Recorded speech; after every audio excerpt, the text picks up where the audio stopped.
আসসালামু আলাইকুম, রমজান মোবারক। কেমন আছেন সবাই? আশা করি সবাই ভালো আছেন, সুস্থ আছেন এবং সকলেই সুস্থভাবে রমজান মাসের রোজাগুলো রাখতে পারতেছেন। আমি প্রত্যেকদিনের মতো আপনাদের সামনে আবারও উপস্থিত হয়েছি। আজকে আমি বানিয়েছি আলুর পাকোড়া, মুচমুচে আলুর পাকোড়া। কীভাবে বানালাম সেটাই আপনাদের সামনে শেয়ার করব। চলেন আর কথা বললাম না, আমরা একবারে প্রণালীতে চলে যাই। কীভাবে বানালাম সেটা আপনাদের সামনে উপস্থিত করি। আলু নিয়ে নিয়েছি, এখন আমি এটা ভালোভাবে ছিলে গ্রেট করে নেব। আলুগুলো আমি সুন্দরভাবে গ্রেট করে ফেলেছি, এখন পানি দিয়ে ভালোভাবে সেকে পরিষ্কার করে নেব।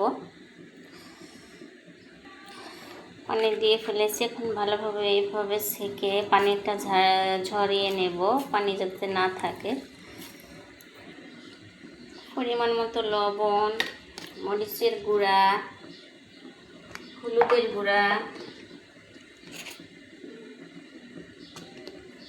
আর কিছু পরিমাণ বেসন, অল্প পরিমাণ দিলাম। আর দিব আমি চাউলের গুঁড়া, আপনারা কর্নফ্লাওয়ার ইউজ করতে পারেন মুচমুচে হওয়ার জন্য। এখন ভালোভাবে আমি এটাকে একটা মিক্সড করে নেব। দেখতেই পাচ্ছেন মিক্সড করে ফেলেছি। এখন আমি সুন্দরভাবে এভাবে রাউন্ড গোল গোল করে কড়াইটাও বসিয়ে দিয়েছি, তেলটাও গরম হয়ে গেছে। এভাবে সুন্দর সুন্দর করে বানিয়ে দিয়ে ফেলবো তেলের মধ্যে। তেলটা গরম হয়ে গেছে, এইভাবে দিয়ে ফেলবো সবগুলা একে। আমার পাকোড়াটা বানানো শেষ হয়ে গেছে, এখন আমি পরিবেশন করে ফেলবো।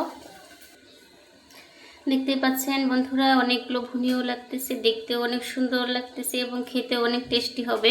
রমজান মাস, এক একদিন এক এক রকম আইটেম ইফতার করলে রুচি সহকারে খেতে ভালো লাগবে। আর যেহেতু এটা আলুর পাকোড়া, বাচ্চারা অনেক পছন্দ করবে। বাচ্চা অনেক বাসায় অনেক বাসাতেই ছোট বাচ্চারা রোজা রাখে, তাদের মনোরঞ্জন করার জন্য আপনারা এইভাবে পাকোড়াটা বানিয়ে তাদেরকে দিতে পারেন। বড়রাও অনেক পছন্দ করবে, আবার অনেক হেলদি, আলু যেহেতু অনেক উপকার। আমি আর বেশি কথা বললাম না, কীভাবে বানালাম সেটা তো দেখলেন এবং আপনারা বাসায় বানিয়ে খেয়ে দেখবেন কেমন লাগে।